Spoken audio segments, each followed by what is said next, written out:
purchase some snacks. 5 minutes later, you are walking out with a high-end protein shake that you didn't intend on purchasing, along with a package of mints that you absolutely do not need. Why? Because you're not simply shopping, you're being played. More than 80% of Gen Z report that their buying decisions are swayed by online reviews and endorsements. We prefer to believe that we are rational choosers, but we don't know that we are swayed by subtle influences. We scroll, we click, we buy, and usually we don't even know why. Welcome to Shastra Echoes, Beyond the Known, the podcast that dwells into the intersection of tradition and modern understanding. I'm your host, Abhay, and today we are exploring one of the most fundamental aspects of modern society, consumer psychology. Our guest today is Dr. Akshaya Vijayalakshmi, a marketing professor at the Indian Institute of Management, Ahmedabad, and an esteemed researcher who works in the area of consumer psychology and advertising. She is not just an academic researcher, but also through various media has conveyed her message to a large set of consumers. We are glad to have this conversation today, ma'am. Thank you, Abhay. Thank you so much for having me, and I'm quite excited to be here. All right. Akshaya, before we start with the main topics of discussion for today, we would like to know more about your journey and your field of consumer psychology and how it directly applies to the consumer. Sure. So, I mean, today we are recording this on 25th October, and yesterday the doyen of Indian advertising, Piyush Pandey, passed away. So I can't not acknowledge that before we start this. And we the shadow of his influence in advertising is hugely present. I'll talk about it a little, and I guess so. And that ties into my journey as well. So if Oh, we all know of the Fevicol campaign, right? The a product, a commodity, which should not be in our houses at all in the first place. Like you said in the beginning, why are we buying Fevicol? yeah, And we are buying Fevicol many times. We think we need it, we will use it sometime in the future, but at that point of time, we are just the brand name has create. We have positive memories associated with the brand name. And how did that get created in the first place? It's because of advertising. that's actually And Fevicol, sorry. that's actually pretty interesting. I was just commenting that. Yeah, and the Fevicol ad, right? Piyush Pandey created that. When when I started doing my marketing course at Mica, I just loved watching these advertisements. I loved what was going into persuading consumers. Right, consumers are pulled in so many directions, but there are and advertisers have just 30 seconds to convey their message, and there are some people who do it better than others, and some messages stick to our mind better than others. So that's what got me very curious. Though I must say the big reason is I love to watch ads. I really enjoy it. I like to break it down. I like to see why this ad worked, why this ad didn't work, and that's how I got into this journey. And that's how I continue this journey. That's the thing I teach in classes. I do research about. Why are we buying those mints which we never needed? Why are we buying that Fevicol which we never intend to use? And when we want to use the Fevicol, it has all dried up, right? So why are we buying these products? And at the point of purchase, we are not really thinking of the advertisement. None of us are thinking of the advertisement. But what we know is we remember the brand name.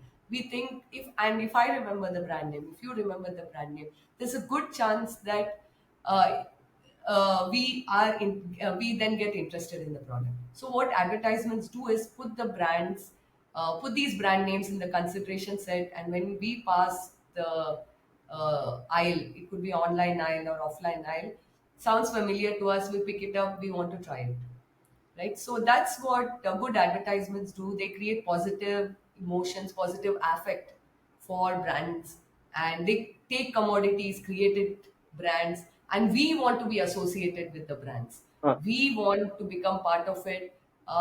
We are hoping the brands will tell something about us before we can tell something about ourselves. all right. That's truly very inspiring and very interesting. Moving on. As consumers, we like to think that we make rational decisions about the products that we buy. Yet what we end up buying is often somewhat irrational and useless, like as you mentioned, Fevicol at that particular instance. What triggers us as a consumer to buy anything at all? Is it some form of FOMO or some future planning, as you mentioned? So the way we process information is mostly heuristically, quickly, right? There is We can do detailed processing of information. Where, let's say, if you are buying a laptop is very essential for your college life, Yes. right? It's very important that you get a good laptop. So if you have to buy a laptop, you are going to gather a lot of information. Advertisement becomes one of the source of information, but you're going to ask your friends, you're going to think about your previous experiences, you're going to read reviews, you're going to go to forums and understand many things. So there we are centrally processing information, where we are gathering a lot of pieces of evidence before we make a choice. But that requires a lot of effort. We cannot, that's not how we can buy a mint, that's not how we can buy detergent, that's not how we can buy water, Yeah. right? These are decisions which we have to make quickly, because we want to use our energy to do more important things, to do more critical things, like studying in class, preparing for your competitions, preparing for your job, or buying that important laptop, right? So we save our energy for these things, which means most of the purchases we make on a daily basis are based on different heuristics, and then which is why they don't appear very rational. Oh, Deepika Padukone was in the Lux ad. Now I don't remember if she was in Lux ad, but let's assume for a moment she was in a Lux Yes. ad. The brand name sounds familiar to her. We like Deepika Padukone. We register Lux, and next time we go to the store, we need a soap. Lux sounds familiar. We pick it up. Is it a rational purchase? Of course not. But we can't also do rational purchases for rational decision making at all points.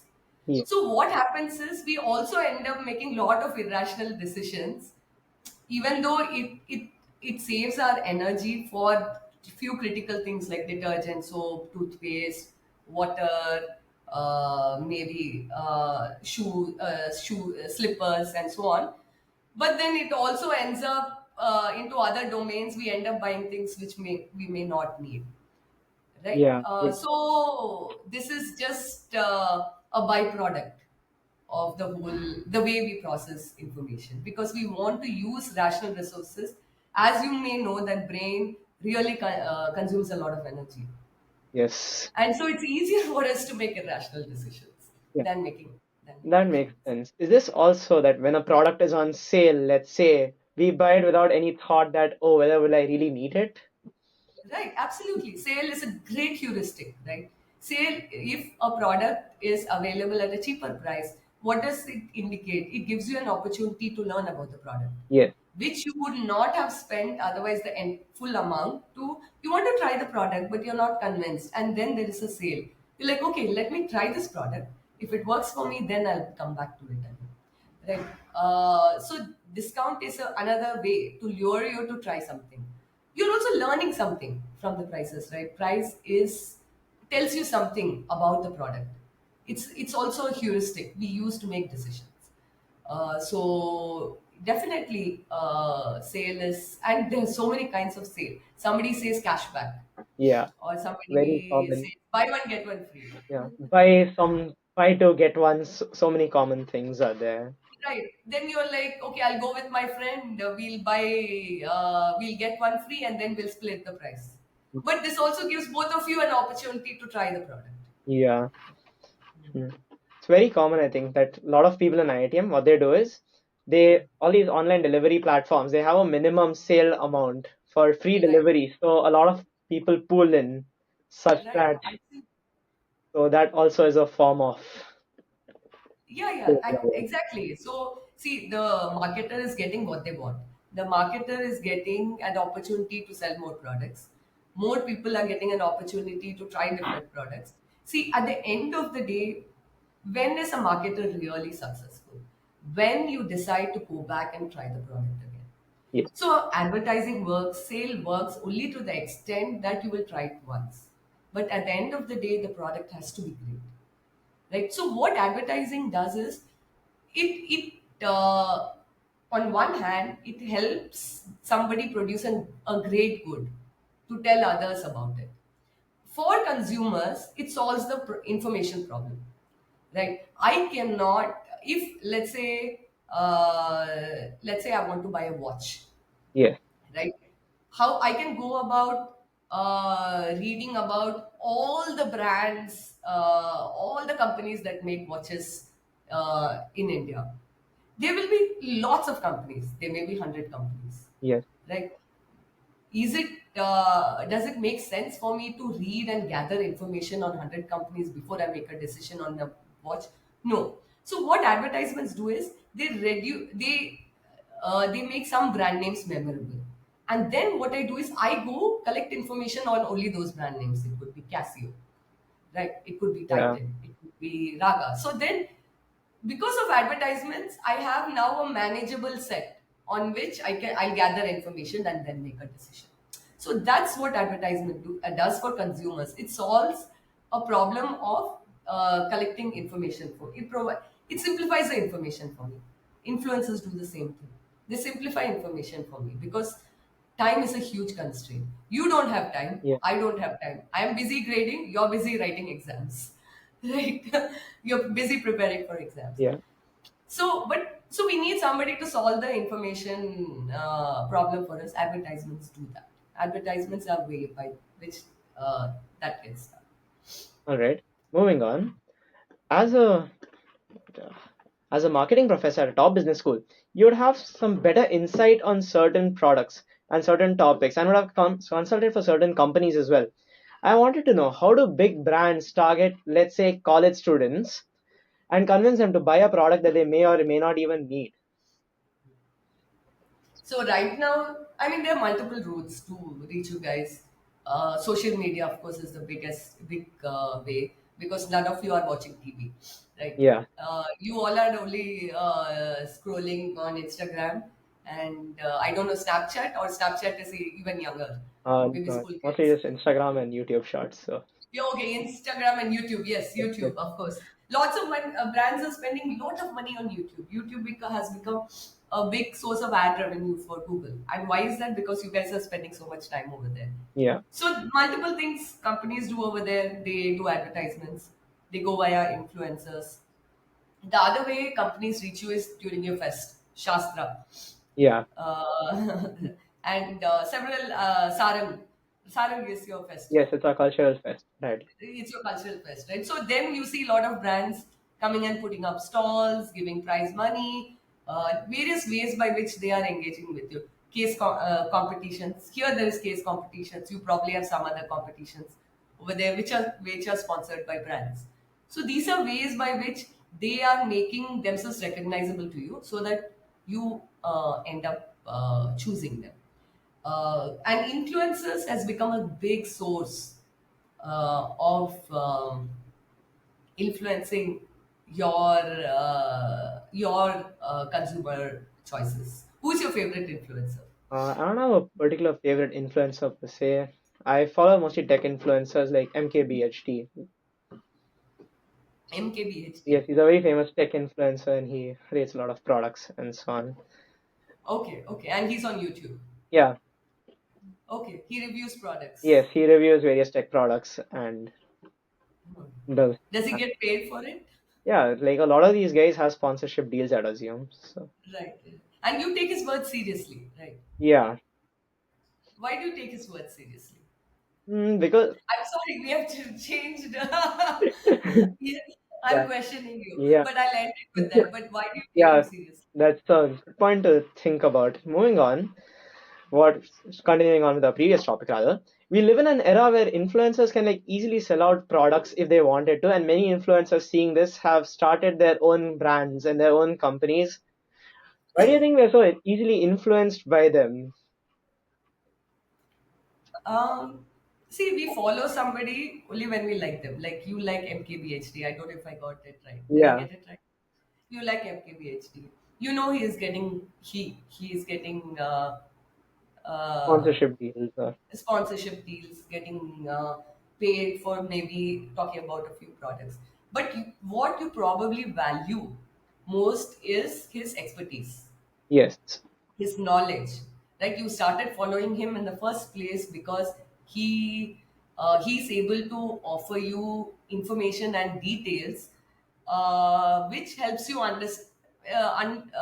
enjoy your, I'm guessing you're a tech aficionado, so you uh, enjoy it a lot. What he, the nuance that he probably brings to his product reviews or his commentary, right? And he gives you much more than just, he just doesn't sell you products. He gives you a lot of information, and in the process, he tells you about a product or two that he's advertising for. yeah, Right. In that context, when the product gets placed, you like him, you value what he's saying, and then when he talks about a product, so the positive affect is transferred to the product, and then it becomes part of your consideration set. And then you're like, when you have to finally buy that tech gadget, what he says, you value it. so it You becomes value it because he is good at what he's saying.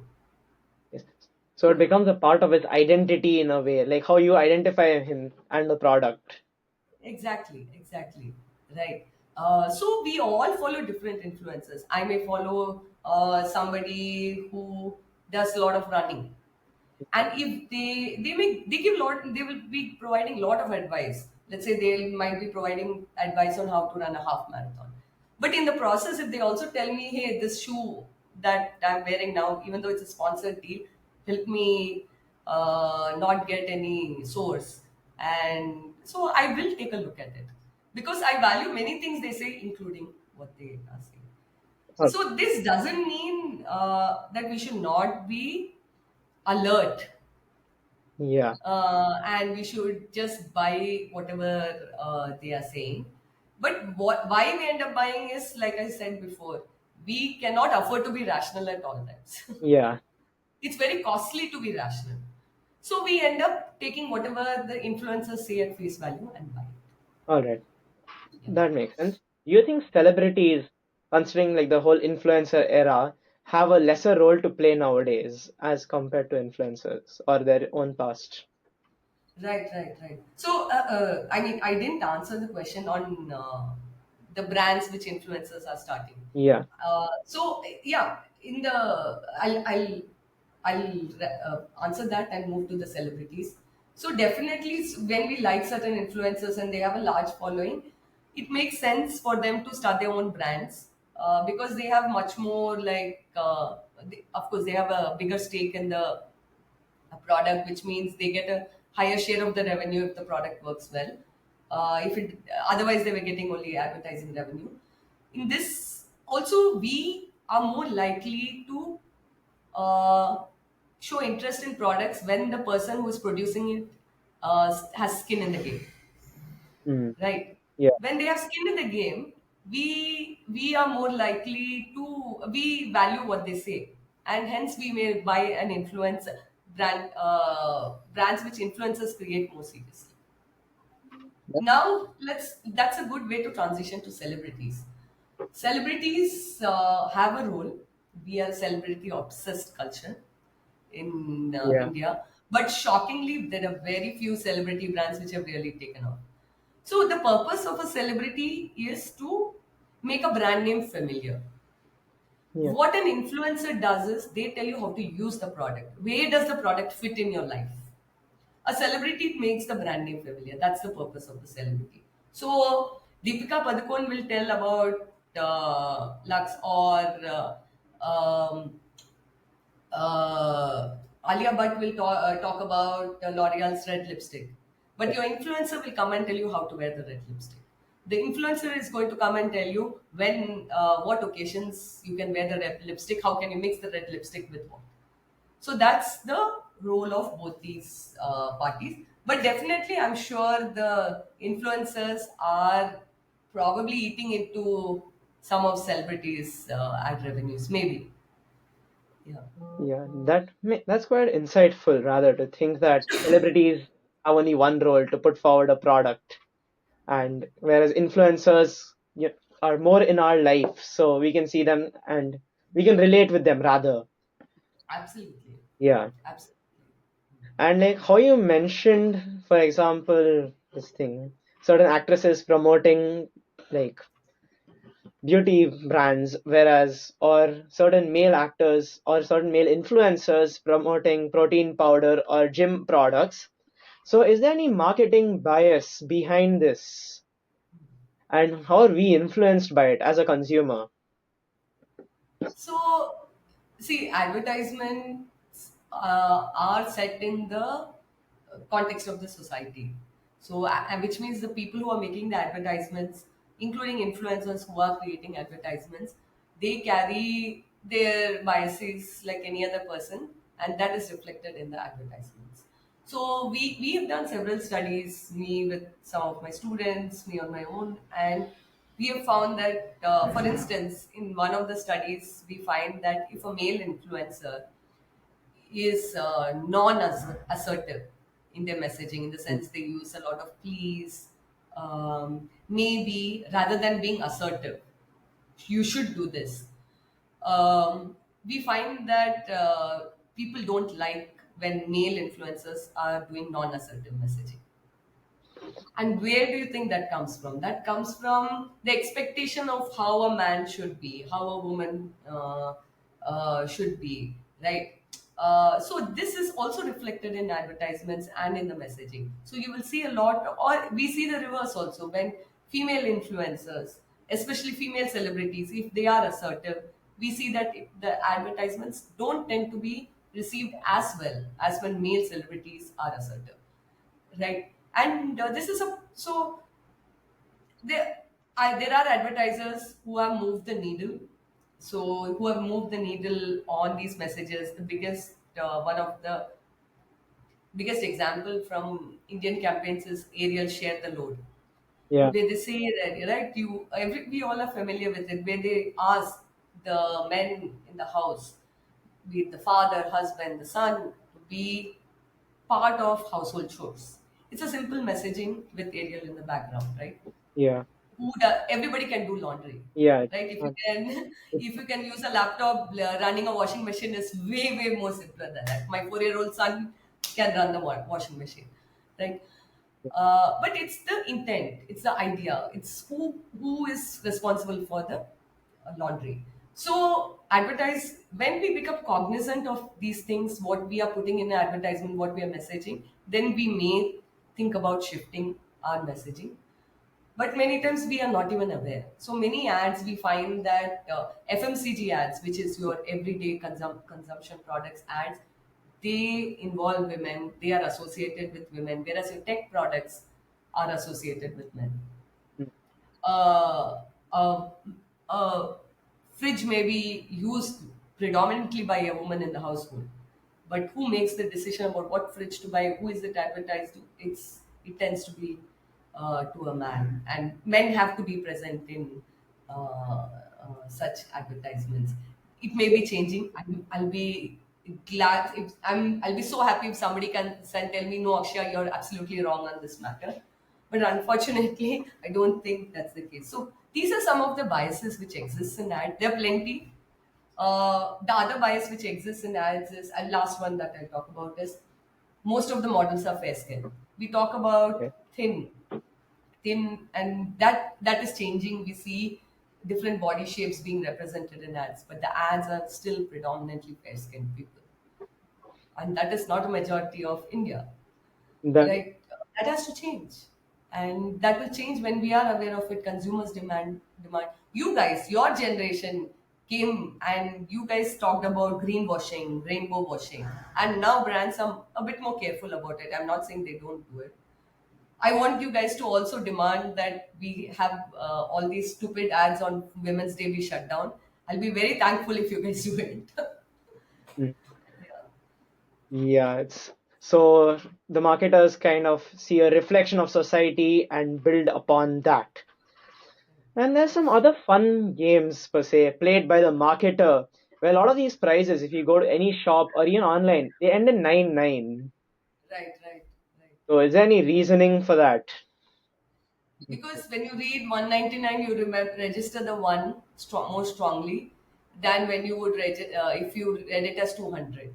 200 is seems way more expensive than 199, Yeah. right? When it is not. When it is not, there is some other research which says that odd numbers, numbers which end with odd digit, they appear to be more cheaper than when numbers end with even digits. So which is why you see lot of price when it is on sale, it is 49.99. Yes. Might as well call it 50, right? What is the difference? Nobody is giving you 1 paisa back. Yeah. They just But round up always. yeah, yeah, but 49.99 is perceived by consumers very differently as compared to 50, Mm. right? So 99 makes us perceive it to be slightly more cheaper. When it's cheaper, we are definitely a bit more interested in trying the product. Interesting So how these are one some small tricks. Yeah, interesting how 1 rupee can place so much of a difference in the. 1 rupee, 1 paisa, right? And Yeah, it's all the presentation. Because at the end of the day, like I said, we are not getting that 1 rupee or 1 paisa, especially, okay, now with UPI, you can give the exact yeah, to the last digit. But if you're paying cash, you're not getting the 1 rupee or 1 paisa back. yeah. Moving on. And like so far, we have looked at marketing from various different aspects. We have looked at it from the aspect of an influencer, from the consumer, and even from the marketing teams. Many students in IITM spend in various places, and like they don't spend frugally per se. Clearly, they spend randomly, and as you mentioned, impulse decisions. As students, how can we be more aware of the games and tricks being played on us, and by like meaningful purchases, or if we buy irrational things, at least they have some rationality behind it. Right, right. See, you guys are swayed by the prospect of future earnings, huge future earnings. So you think it's worth spending on yourself right now, Yeah, and that may be a good idea too, because you're at that age where you can afford to do it. But at the same time, that doesn't mean that you should keep buying things which you don't need. The first step is, of course, begins with awareness, right?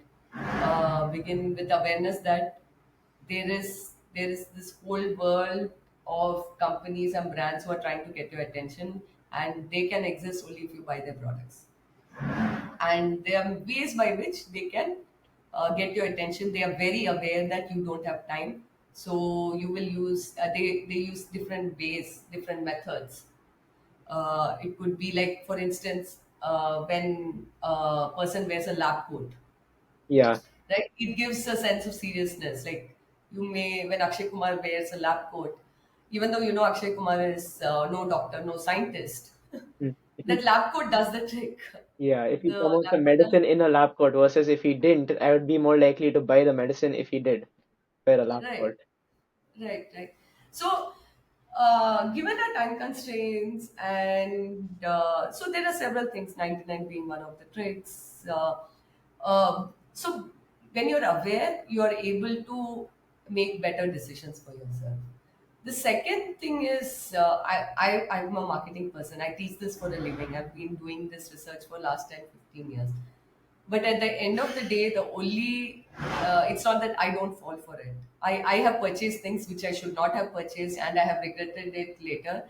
And if you take my class, you will I showcase all the things that I purchased which I shouldn't have purchased. Sometimes it's just good advertising, and I want to reward the person who made the advertisement. Yeah, But many times, even I'm buying things which I don't need. Like I said, that's just a byproduct of the fact that I'm able to also buy many things which are useful to me. So I will end up making some poor decisions. But finally, the only way to reduce the number of poor purchase decision is to actually get out of social media, get out of YouTube, mm, and immerse yourself in the world, in like the physical world, and do experiences where I'm not saying you're not bombarded by ads. You are still bombarded by ads, but the rate at which the advertisements are coming at us, in these digital platforms is a lot. You watch two stories and then you watch two advertisements. That's not happening Yeah. to you when you read a book. That's not happening to you when you go out and watch a movie. There are like we need to reduce advertising exposure to actually protect ourselves and from making too many poor decisions. There'll be some poor decisions. That's part of the deal. But to reduce the number of poor decisions, we need to reduce the advertising exposure. And one way to do that is to get out of the digital world a little bit and maybe read newspapers where the Mm. advertisements are fixed. Yeah. Yeah. So, anyways, I wanted to have a quick session, like a myth busting kind of a session, Sure. if you don't mind. No And problem. I'll ask a few queries, Okay. and I would want you to classify them as either a myth or a fact. I'll just get it ready. We'll crop Yeah. after crop this out. Do I have to choose myth or fact? Can I say it lies on a continuum? You can say it lies on a content. It is Okay. up to you. Yes. All right. Anyway, yes. Consumers make rational decisions while buying products. Is this a myth or a fact? It's a myth. Mostly myth. Mostly. All right. The higher the price of a product, the higher its quality. Not necessary. So it's a myth. All right. Flash No, sales. sometimes it holds value. Quality requires a lot of workmanship, and there is high price charge, but not always the case. All right. Flash sales increase impulse purchases significantly. They tend to do that. Yes. Yes. People naturally question advertising claims and always evaluate them critically. No, never. I wish they did that more. I hope your students start doing it after this podcast. All right. Anyway, that brings us to an end of our podcast. A Okay. huge thank you to Dr. Akshaya for sharing such enlightening insights and helping all of us break common marketing myths while giving us a new view on advertisements one sees. To our audience, this has been Shastra Echoes. If you're curious about the next domain to be busted, stay tuned, stay curious, and keep exploring the wisdom that lies beyond the known. I'm Abhay, your host, signing off for today.